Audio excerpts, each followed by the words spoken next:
Good morning, good afternoon, good evening. Thank you for joining Freedom House and our event co-sponsors, Amnesty International and the McCain Institute, for our discussion today on the struggle for Idris Khattak's freedom in Pakistan.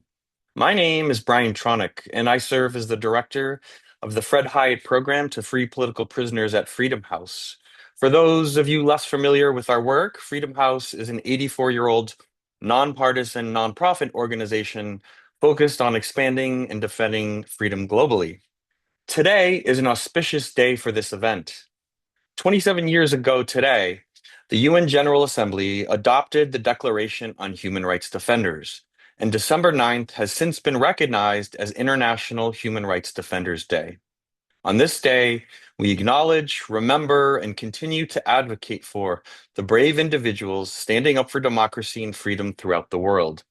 Unfortunately, their work is now both more important and more dangerous than ever. As Freedom House has documented in Freedom in the World, global freedom has declined for 19 consecutive years. And as a result, the human rights defenders on the front lines of the fight against authoritarianism are frequently targeted, imprisoned, or even killed. According to the US State Department, around the world, there are approximately 1 million political prisoners who are unjustly detained for political reasons.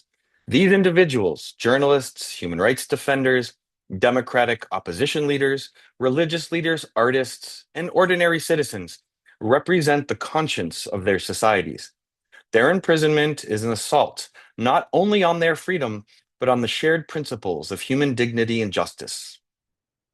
The Fred Hiatt program to free political prisoners, which I run, works to illuminate the global epidemic of political imprisonment and works every day to free these champions of democracy and human rights around the world. Today, we recognize one such human rights defender, Idris Khattak, who spent decades documenting enforced disappearances and other human rights violations in Pakistan. For this, he was abducted, disappeared, and sentenced to 14 years in prison. Last month marked the 6-year anniversary of his detention. Shortly, we will hear statements from Mary Lawlor, the UN Special Rapporteur on Human Rights Defenders, Congressman Jamie Raskin, and Zia-Zarifi, the Executive Director of Physicians for Human Rights. You will then hear insights from our fantastic expert panel. With the time remaining, we'll turn to audience questions. Please use the Q&A function in Zoom to submit any questions you have, and we'll get to as many as we can. I'll now turn it over to UN Special Rapporteur Mary Lawlor and Congressman Jamie Raskin, who we thank for their recorded statements.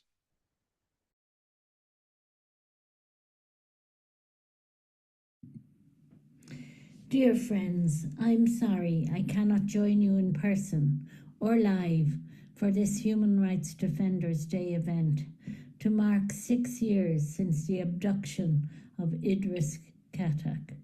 In that time, he has been subjected to enforced disappearance, unlawful detention, torture, and ill treatment and long-term imprisonment.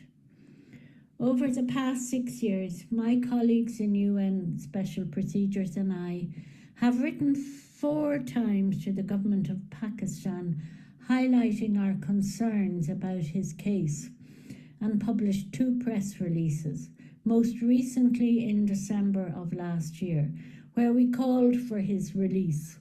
The authorities have not responded to our 2 most recent allegation letters.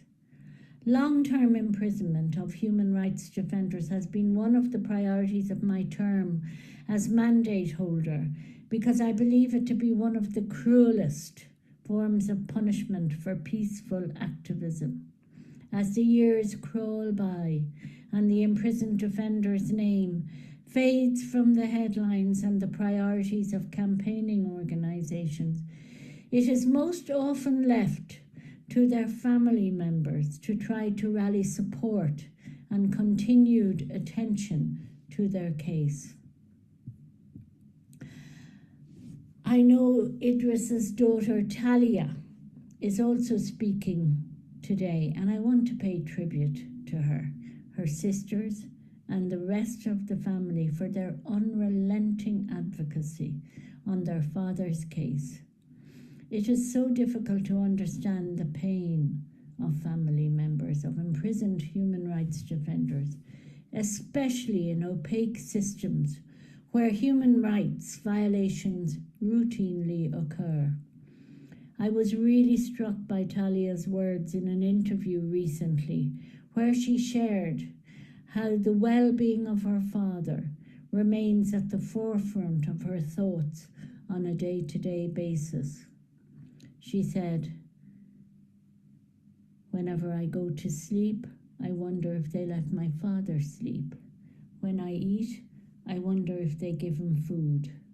I would like to acknowledge also the NGOs involving in organising today's event: Freedom House, Amnesty International and the McCain Institute, to make sure that Idris's name is not forgotten and that 6 years later the calls for his release remain as strong as ever. I encourage you to continue these efforts for however long it takes to have Idris released from his unjust imprisonment. And finally, once again, I renew my calls on the Pakistani authorities to release Idris, given the weight of evidence that suggests he is being punished for his peaceful human rights advocacy. As Pakistan prepares to take its seat on the Human Rights Council in January, it could powerfully demonstrate its commitment to the values of the Council by freeing Idris and all other human rights defenders in Pakistan serving time in prison for their commitment to helping realize the rights articulated in the Universal Declaration of Human Rights. Thank you.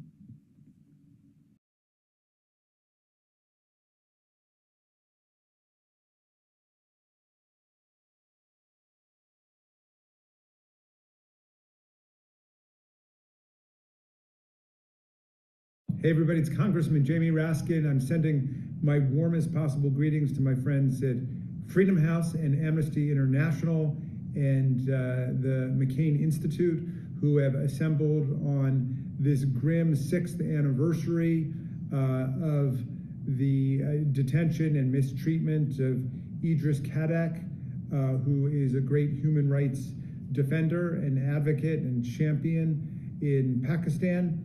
And we have to keep fighting to see that Mr. Khattak will be released soon. He is in prison simply because he has defended the rights of religious minorities and dissidents and people who believe in human rights in Pakistan. We know that he's the victim of a kangaroo court frame-up, phony show trial, and he should be released quickly. I just want to thank all of you guys for hanging tough and demanding justice and fairness for him and human rights for everybody all around the world.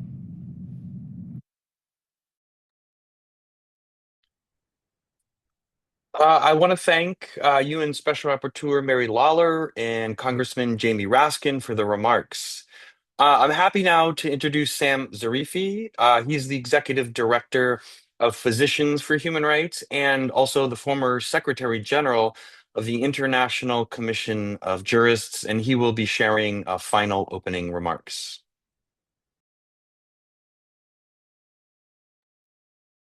Thank you very much, Brian, and to Freedom House, Amnesty International, and the McCain Institute. I'm here because I worked directly with Idris for years. I began working with him in Afghanistan more than 20 years ago. We continued working in Afghanistan and then in Pakistan together. And so I want to try to paint a little bit of a picture. We've already heard Idris defined as a human rights champion, as a powerful human rights defender. But I want to try to give a sense of why Idris deserves those accolades and why the Pakistani government is punishing him. Idris did the kind of research that demands traveling all over the most difficult places, in many instances through, frankly, quite dangerous places. We traveled together on the backs of motorcycles, on pickup trucks. Uh, our focus was always on trying to protect the rights of people who were suffering from abuses of power. In Afghanistan, Idris and I in particular worked on a project looking at the impact um, of the Taliban on blocking education, especially for girls. And this required us to travel to some of the most war-affected parts of Afghanistan, particular areas where the Taliban were quite powerful. And it is a tribute to Idris's skills and his fairness that even the Taliban recognized that what he was doing was fair. They knew that when they had issues, for instance, several people who had been sent to Guantanamo, that they could count on Idris to bring together information from them to the relevant people and to get back information to them. The same was true when, especially when the conflict spilled over into Khyber Pakhtunkhwa and the border areas of Pakistan and Afghanistan.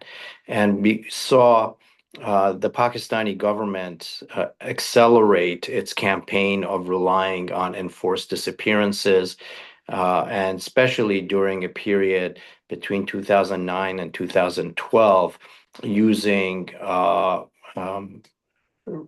really improper military tactics in attacking the Taliban in Pakistan. Again, it was Idris's ability to work with government officials, with the military, with the Taliban, but most important and always foremost, with the survivors, with the victims, with the people whose rights we were trying to defend, and who looked to Idris increasingly as a champion. They knew that he could go to places where they could not, where he could gather stories that others were not hearing, and he could articulate them in a way that had an impact. I know that that is exactly why Idris was then targeted by the Pakistani government. The work that he was doing at the time was focusing on the shameful practice of enforced disappearances. And of course, he was then subjected to an enforced disappearance. It was not the first time that Idris had been detained or attacked during the course of his work. And to be honest, for the first few weeks, I had hoped, I had assumed that he would be released.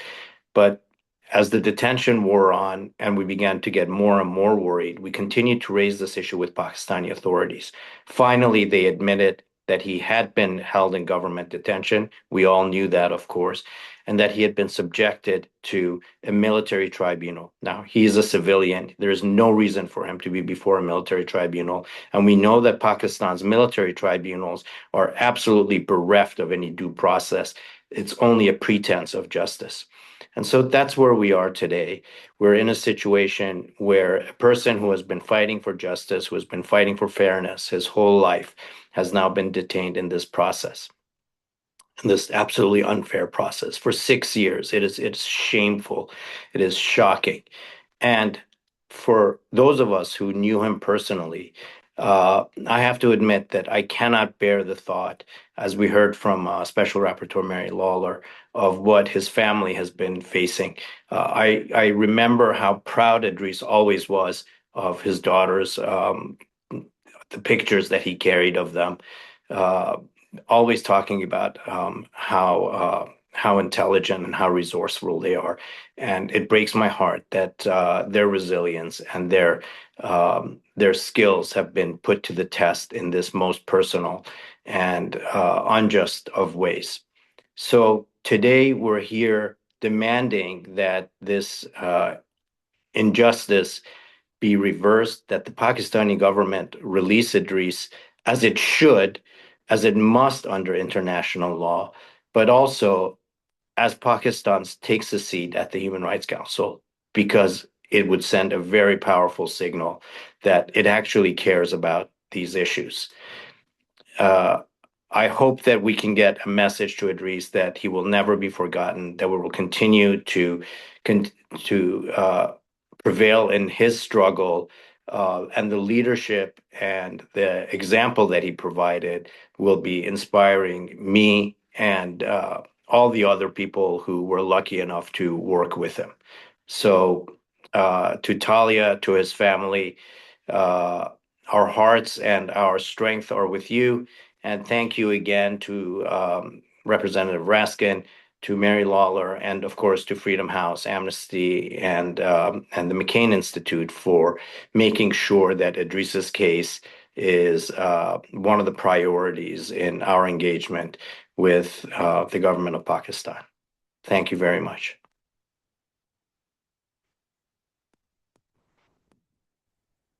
Thank you so much, Sam. I really appreciate hearing sort of your relationship with Idris and some of your old stories. He's really touched a lot of lives. It's time now to move to the panel discussion. I'm really excited to introduce our panel members. I'm going to briefly tell you who we have, and then we'll jump right into some questions. A reminder, after this panel discussion, we're going to open it up to audience questions. So go ahead and start putting any questions you might have into the Q&A function of Zoom. So the speakers today, we have Talia Khattak, Idris Khattak's daughter. We have Harris Khalique, the Secretary General of the Human Rights Commission of Pakistan. We have Andrew Fandino, the Advocacy Director, Individuals at Risk for Amnesty International USA, and Pedro Pizano, the Director of the John McCain Freedom for Political Prisoners Initiative in the Global Democracy Program at the McCain Institute. So really grateful to the speakers. Let's jump in. I'm going to start with Talia. So you can start us off. Talia, November 13th marked the 6-year anniversary of your father's detention. Can you talk about what these past 6 years have really been like for you and your family? Thank you so much, Brian. Um, it's difficult to sum up the whole experience in just a few minutes because it's been such a roller coaster, and really it just keeps adding on new things. And I know that Sam mentioned that Papa used to carry a picture of us wherever he went and saying how proud he was of us. But now I do the same thing and I carry a picture of him and I tell the world how proud of him we are and how intelligent he is. And um, but for us, for me and my sister, he really was he was our sole caregiver. And for his sisters as well, because he's the eldest brother. So he was like a father figure for a lot of his sisters who grew up with him. So for all of us, for him to be taken away from us without warning, without any explanation, just one day, just like that, it wasn't. It wasn't easy, and it never got easier with time. I remember that we used to wait in the beginning that maybe we would hear the doorbell and he would be standing outside waiting for us, but we never got that doorbell. And for months, I remember that we would always be so scared if he was alive, if he had gotten food, if we were just absolutely in a limbo. And it's really, really scary to know that your parent might be going through something terrible, and he was going through something really terrible. But since then, um, we it's just gotten harder with time. It's been 6 years now, and um, he's he's missed out on so many important things in our lives. He's missed out on graduations. He's missed out on birthdays, the birth of his grandkids. Both of his grandkids, my sister's kids, they were born during this time, and they never got to know him for the person that he is. And he when we were kids, he spent so much time, playing with us and creating activities for us. And for him to not know his grandkids like that, and for his grandkids kids to not know him like that, he missed out on funerals. His younger sister passed away the beginning of this year, And she's actually the last one that saw him when he was abducted. And she never got to see him after that because she got so much worse health-wise that she was never able to go to the prison. And I remember that I have a voice note of her just crying and um, just saying how much it impacted her life, not being able to hear her brother's voice. Um, the grandkids as well, it's really difficult because they go to the prison with my sister and they ask her, why are there so many policemen at Papa's house? When is he going to come home with us? And all of these things, they just keep on piling, and it's just really difficult to know that the one person you call home, he's just somewhere all alone, and he doesn't have the mental support, and he doesn't have um he just sometimes he doesn't have medicines, or he sometimes doesn't have the right food for his diet. So it's making the whole family really, really it's just really difficult for the whole family, and it's just like we're all in a collective trauma. And there's so many stories like this in Pakistan and around the world, and each one is full of so much hurt and so much pain, and no family should ever have to fight this hard to know that their loved one is safe. Thank you. I've said this to Talia many times, and I'll say it again. Idris is lucky to have such an eloquent and passionate family member to take up his case, because that's actually really important in these kinds of cases. Um, I'll turn now to Harris Khalique, the Secretary General of the Human Rights Commission of Pakistan. Harris, for those who are less familiar with Pakistan, can you provide an overview of the human rights situation in Pakistan and explain how Idris Khattak's detention fits into that? Thank you, Brian. And because of the low bandwidth, I cannot open my video, but I've apologized for that before. Um, you see, Idris was forcibly disappeared in November 2019, and the commission took up his case soon after. And there were demonstrations across Pakistan, across 10 cities in Pakistan, for Idris's recovery. And perhaps that was one of the reasons, not the only reason, but one of the many reasons that he was finally recovered, as it were, and put into the Adiala prison 6 months later after his detention, and after his enforced disappearance. And the I mean, what we think at the Human Rights Commission of Pakistan, and what we have sort of always said, that it is what is happening is unjust, unfair, unreasonable, and the charges put against him are unsubstantiated. And that has been our position since then. And since we are on the ground, we have been trying to meet him. Also, I met him last year because I divide my time between three cities, so I'm mostly based in Lahore.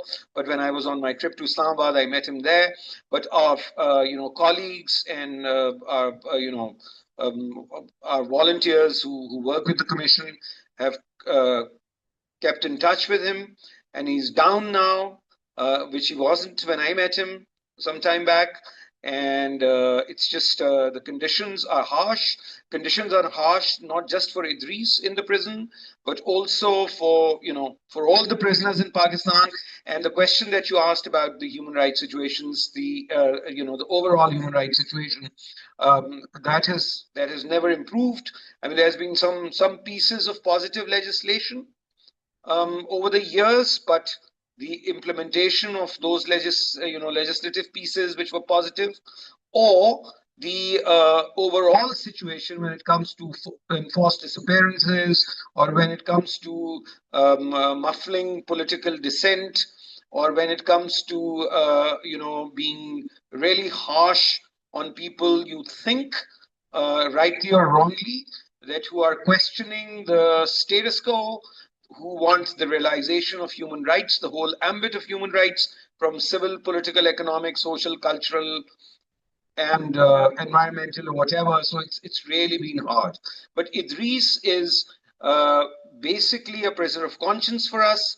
And this is something that we have been raising and we will continue to raise. But he's one of the many, as Talia just rightly pointed out, that he is one of the many who are going through such ordeal. And this is unacceptable. And it is always difficult to raise these voices anywhere in the world. It's not just limited to Pakistan, but it does help. And I think the first three opening speakers, I'm thankful to them that they linked it to Pakistan's, candidature for a seat on HRC. I think it works because when we demonstrated, Pakistan's Foreign Office actually got involved. And now I can say that because so many years have passed, and he was recovered from being forcibly disappeared. So I think it is important to understand and appreciate that we do not completely. I mean, I was speaking to one of my colleagues, Kushal. I don't know whether he's still listening to this conversation or not, and he was just saying that he's held for something which he didn't have access to. I mean, he's held for passing information which he could not have access to as a civilian human rights defender. And then he is also held for things which are completely unsubstantiated, as I said earlier. And that should actually stop. That should stop immediately. And also for Idris, because we are celebrating his work and we are celebrating his defiance and we are celebrating his will to take on the kind of conditions, the shabby treatment meted out to the common citizens of Pakistan. But I would also want to add, I mean, I'm not going to add names, but there are so many others who are going through the same ordeal. And so this is the case in point. And I'm really happy that the Freedom House, Amnesty International, of which I am an alumnus, and the McCain Institute for holding this conversation this evening. I mean, for me, the evening. Thank you so much. Really helpful context. I'm going to turn now to Andrew Fandino, the Advocacy Director for Individuals at Risk at Amnesty International USA. So, Andrew, zooming out, in what ways does Idris Khattak's detention mirror broader trends in political imprisonment throughout the world? Great. Well, thank you so much, Brian, and thank you to the Freedom House and the McCain Institute for co-sponsoring this important conversation. I think Idris's detention mirrors four broader trends that are faced by human rights defenders in detention across the world. The first, I think, is obviously the use of enforced disappearances against human rights defenders to silence them and their family. We see this in countries like Mexico, Syria, Sri Lanka, the DRC, Ukraine, Indonesia, just to name a few. I think a second trend that you see is the use of and obviously in Idris's case, the use of military courts against human rights defenders. We've seen that in countries like Cameroon, Tunisia, the occupied Palestinian territories, Egypt, Thailand, and again, Pakistan. A third trend that we also see a lot is, as Mary Lawlor mentioned before, is the very long prison sentences that human rights defenders are facing in many countries. We see that in Saudi Arabia, China, Belarus, Eritrea, the UAE, Russia, Tajikistan, Vietnam, and Bahrain, to just name a few.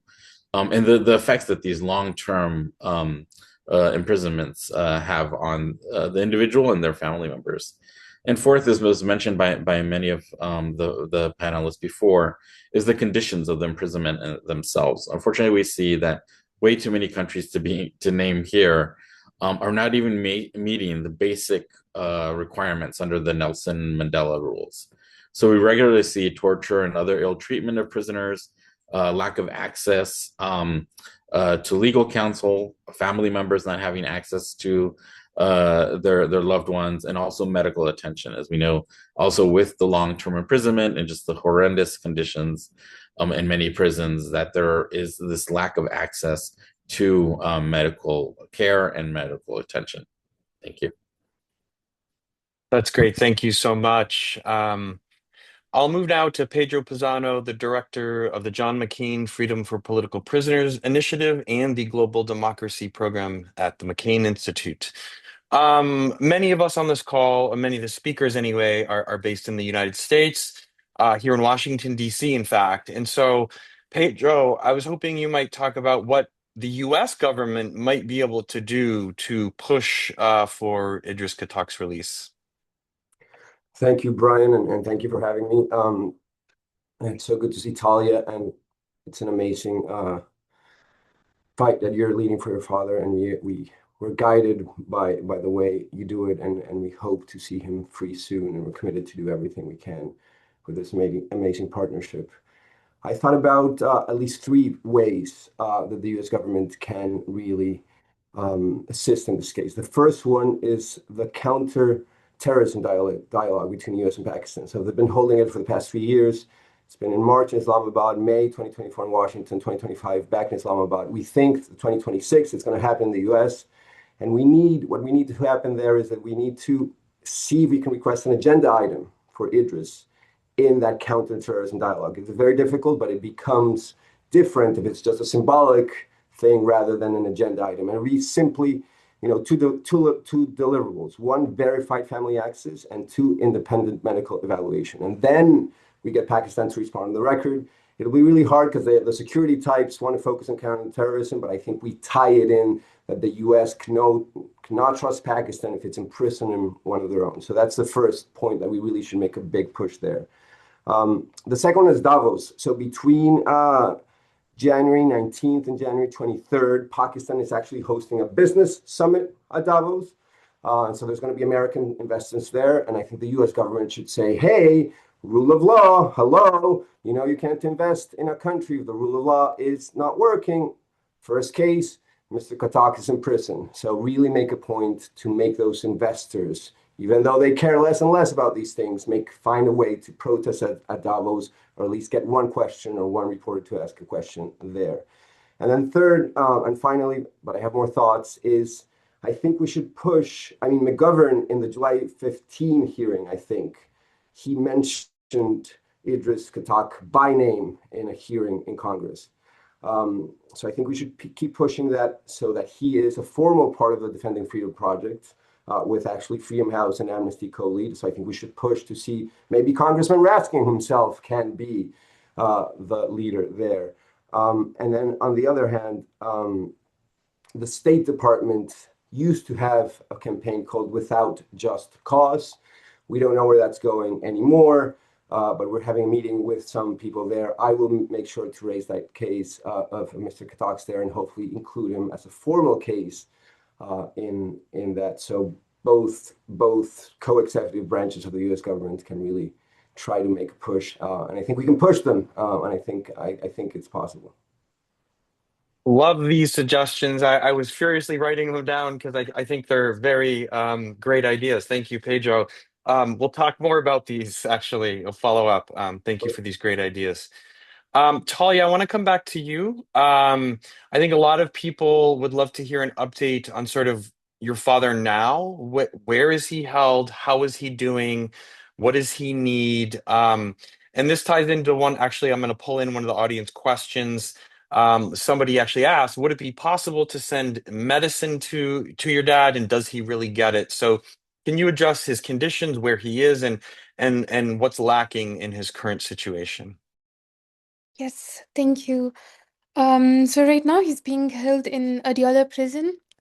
He was transferred there after his military court trial, and judicially we've really tried everything. We've done the appeal in the military court. Nothing came out of that, so he's still there.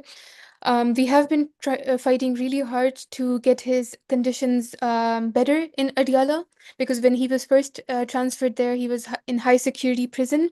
There were a lot of things that he was not allowed, and now he's in a C-class prison, which still isn't the best because there's so many problems with that as well, but it's still better than high security prison, and then it's still better than being in military custody and enforced he disappeared.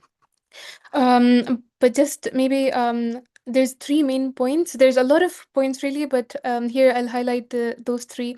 The first is the medicines, and it's really kind of them to ask this question because it's something that we really, really struggle with. Because after him being held in military custody for 2 years, being tortured, being threatened, all of that emotional turmoil that he had to go through, because he was really held in terrible conditions at points. He wasn't given water, he wasn't even given a toilet for at some point. So really inhumane conditions. And after and threatened that if you don't sign this confession statement, we're going to we know where your daughters are, and stuff like that. And after going through all of that, they moved him to a Diyala prison, and they never gave him a medical examination. They didn't do a medical checkup to see if he was emotionally well, if he was physically well, because he is diabetic. And after all of that, he's had a nerve condition that's just not reversible unless he goes to a proper hospital and gets it checked out. So after all of that, the prison still does not provide him the medicines. The family has to go and give him these medicines, and oftentimes the prison rules change. Sometimes you go to the prison and you're just not allowed and they turn you away. Sometimes there's many things. So and the prison itself can't give medicines, and even us, we can't send medicines. But it would be, I wish that soon we can. We're going to keep fighting for that. Which brings me to the next point is visiting him. It's also really, really difficult because my sister, she lives so far away, and she's the only one that can visit with her two little toddlers, to bring him these medicines and bring also to meet him so that he's, emotionally well. Because Papa, he's one of the most happiest people that I know. He entered a room and he always joked and he laughed. And so seeing him being hurt and being in pain because his family can't visit him because he hasn't heard the voice of his sisters and his daughter and um his close ones for so long. It's not really helping him emotionally. So it's very difficult with the visits. So we were trying to transfer him to a prison that is closer to family.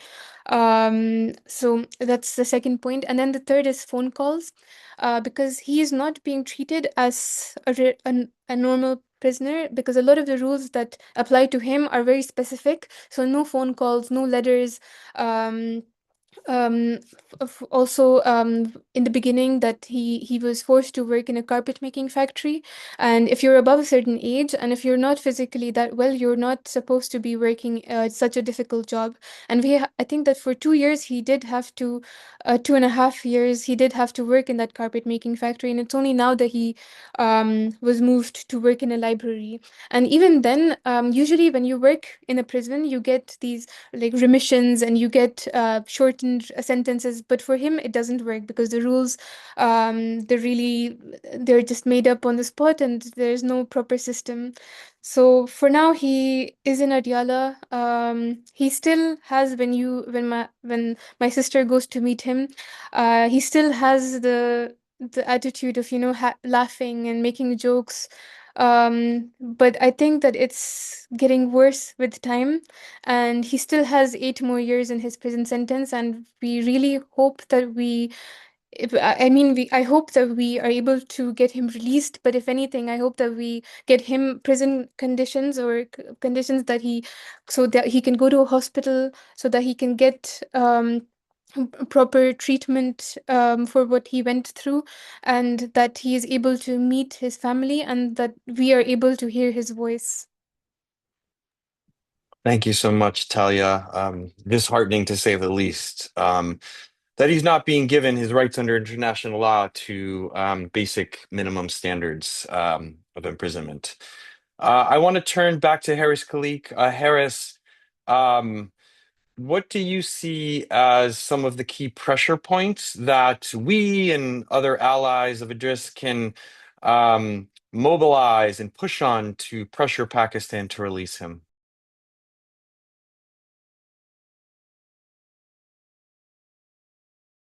Oh, sorry. I'm sorry, I was muted. Brian, if you allow me to be candid, there's very little that the US State Department or the US businesses can do. I'm afraid if I'm being really clear after what has happened in recent times in Gaza and Ukraine. But I think the US Congress and US civil society can play a major, major role. And then building alliances with the European Union and the UN mechanisms are actually going to help. And this is something that that we should all consider together.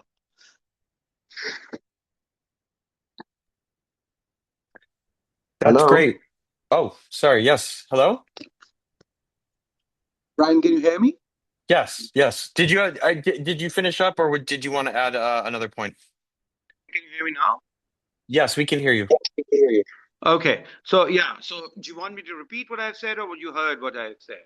We got what you said. Well Yeah. taken. Okay. So I think the U.S. Congress women and congressmen and the U.S. civil society, like like we're talking about, can actually have it. It has to be a people's movement rather than asking the Western governments to come out and support Idris. This is my humble view, and because there's a counter argument here. So, and that counter argument is actually quite powerful, and I think we should recognize that as global civil society and the kind of human conditions in which we live across the globe. It is very important to have these civil society alliances built and have these sympathetic politicians coming and working with us, not particularly the governments, so to speak. If there are governments, that's fine. I mean, that's perfectly fine. But it will have more of an impact. As far as his, situation is concerned, I mean, it is like I said. I mean, he is symbolic. Idris has become a symbol of what is happening to political prisoners in the developing countries across the world, and not just in developing countries, in many other countries as well. So that is something that we need to build a movement. And I think there is also, I mean, I agree with Talia that he should be closer to his family when it comes to being in prison. But our demand as the commission, I mean, I completely understand where Talia is coming from, that until the time his next appeal is filed and decided upon, he will remain in prison. We understand. I mean, that's the sort of the being pragmatic about the case. However sad and unfortunate the situation is, so he can be moved there. But our demand is to actually release him and release him immediately, and accept and understand that there are flaws in the case which was pursued, and civilians must never be tried under military courts, and they should have immediate access after the first military court decision. I mean, there are the colonial laws that we still continue with, but those colonial laws, I mean, this is a republic in theory, at least. There is a constitution and there is a republic. I mean, so we need to sort of from remaining a successor British colonial state, we need to move forward, and we need to give access to, if for, once the first military court decision has arrived, he should have had, or they should have had, whoever are facing that, to have access to the appellate civilian court. And this is what we demand. And in addition to what Talia was saying, yes, in the meanwhile, yes. So an immediate appeal and an immediate release. But there are so many other, instances in Pakistan where the powers that be have intervened, and they have actually, released people, saying that we have, this was not the case that we were pursuing, and this was wrong. So accepting that you have done something which was incorrect is really healthy for a state, for its institutions, for authorities, and for society. So this is what we ask for. I mean, we demand his immediate release. Interim, yes, what Talia is saying, that he should be moved closer to his family in terms of the physical proximity of the prison in which she is kept. I actually, that's a really nice segue into my next question, Harris. Thank you. You mentioned the importance of civil society. I'll note, as a tribute to Idris Khattak, we have five fabulous civil society organizations represented in the speakers: Freedom House, McCain Institute, Amnesty, Yeah. Physicians for Human Rights, and your own, the Human Rights Commission of Pakistan, and there are many others. So I want to transition to the next question to Andrew. Andrew, Amnesty International, how do you see civil society, and what can global civil society do to advocate for Idris's release? Great. Thank you so much, Brian. There's actually a lot that civil society organizations around the world can do to help Idris get out of prison. First and foremost, I think as Mary Lawlor mentioned at the beginning, was that we must not forget Idris. I think as was mentioned, these are long-term campaigns, especially with long imprisonments. First years, there might be a lot of attention, but we need to continue that. We must not stop. I know that Amnesty will never stop fighting for his freedom. We will continue doing that. So that's the first and foremost. I think just making sure that we do not forget Idris. As we always hear from prisoners that have been released, they always say that the most important thing is that that they haven't been forgotten, right? That they know that the outside world is thinking of them, and that gives them hope to live on, and knowing that there is something better outside. So that's first and foremost, I think, that we can do. But there's still a lot more that, we as civil society wants to do. We must tell his story and this injustice, making sure that people are aware. But there's a lot of very practical things that civil society organizations can do across the globe as well. Simple things as posting on social media about his case on key dates, like his birthday, anniversary of his detention, like today on International Human Rights Defenders Day. Another day that is important to highlight is on International Day on the Victims of Enforced Disappearances. So very concrete steps that organizations can very easily do across the globe. But then also CSOs can also do things like writing blogs, start public petitions for their memberships or just the general public, sign on to coalition letters, organizing full-on campaigns, hold webinars like the one that Freedom House helped to organize today. That was amazing, and getting everyone together to look and work on this one specific case. And as my other colleagues have mentioned as well, pressure policymakers in their own respective countries as well to call for Idris's release. And then obviously pushing on the Pakistani government itself to release Idris. The most important thing is that we all do something and that we take action now. So I think we can all work together on this. Thank you, Brian. Thank you. That's great.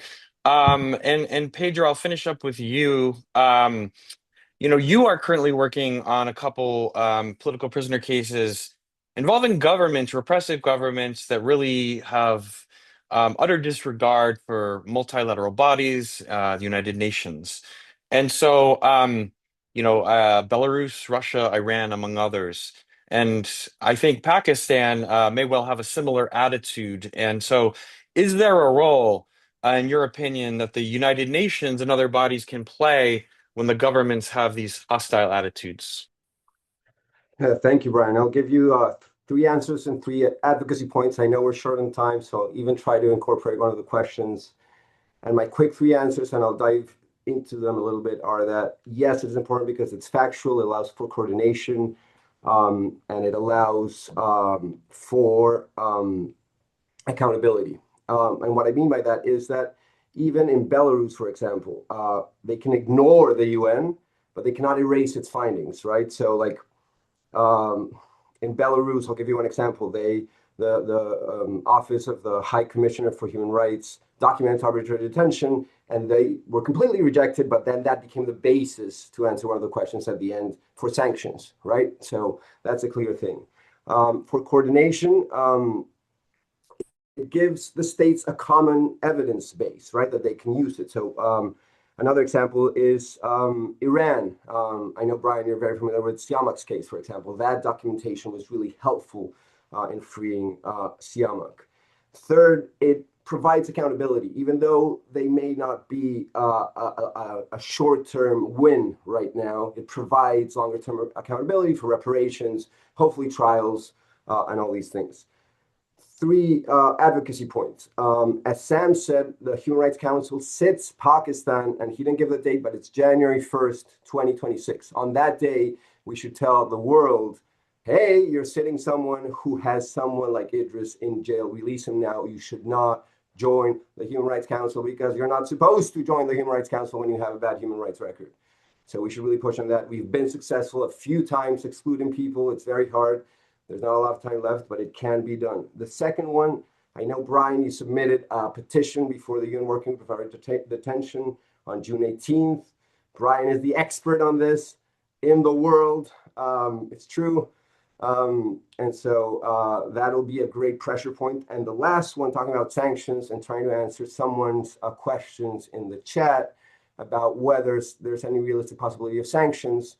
We're preparing a brief to try to sanction people in Belarus. We can do civil society to answer Harris's point. We should absolutely prepare a brief, find the jailer, find the warden, find the judge, find the military commission, and submit a full sanction recommendation so their assets can be frozen and they and their family members cannot travel anywhere.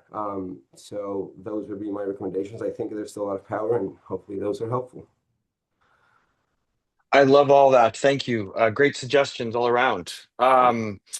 We're short on time. I do want to get to one or two audience questions. I think we can sort of do one or two pretty quickly.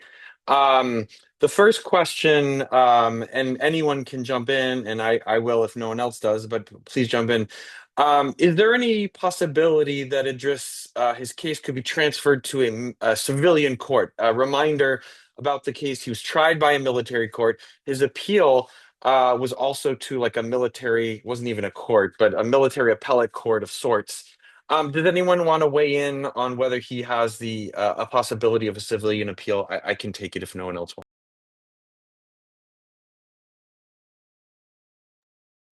Moderator's privilege, maybe. Okay. May I? Oh, Harris. Yeah. No. I think it's about the procedures. I mean, whether you see, there's a trick in that, and the trick is that the case can be built. I'm not a lawyer, so I may be wrong, and somebody can correct me if I'm wrong from among the listeners or the the fellow panelists. But I think there is a possibility of actually questioning the very intent and the possibility of trying a civilian under a military court. So whether it was even admissible in a military court of what he did or not can actually be tried still at a civilian appellant court.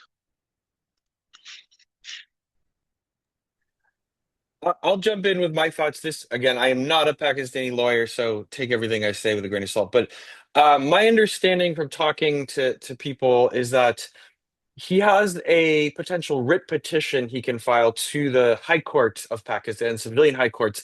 The jurisdiction of those, the jurisdictions of the writ petitions are incredibly narrow, so narrow as to be perhaps useless. The other point I will make is the Supreme Court of Pakistan, in a notorious decision, recently upheld the use of military courts in certain civilian cases like Idris Khattak's. That's wrong under international law, but that's what the Supreme Court held. The Supreme Court did say in that decision, we refer the situation to the legislature to create legislatively a mechanism for civilian review of these verdicts. So there may, at an undetermined time in the future, be a legislative change to allow people like Idris to go to the civilian courts for a proper review. My understanding is that that may or may not happen anytime soon. We may actually not have much time left at all. I'm going to use my privilege as moderator on the sanctions piece. I want to highlight a bill that was recently introduced in the United States called the Pakistan Freedom and Accountability Act. It's a bipartisan bill with strong co-sponsors introduced by Congressman Huzenga, calling for sanctions on the civilian and military leaders of Pakistan responsible for gross human rights abuses. And certainly the disappearance and torture and imprisonment of Idris Khattak would qualify under that. So we are following that and will be definitely engaging with the leaders on that bill. I think that's all the time we have. So let me wrap up and say thank you to all the speakers today. The remarks we've heard are really a testament to Idris Khattak's character, his decades of human rights work, and honestly, the lives he has touched throughout the world. My hope and my prayer really is that this is the last time we have to organize this kind of event for him, and that maybe next year, a year from today, my hope is we can convene this with Idris Khattak sitting next to Talia, and he can share his retrospective on his detention and his views on everything that's transpired. Um, I think the final remark is that, of course, we call for Idris to be released immediately and unconditionally, and we simply will not rest or stop until he is free.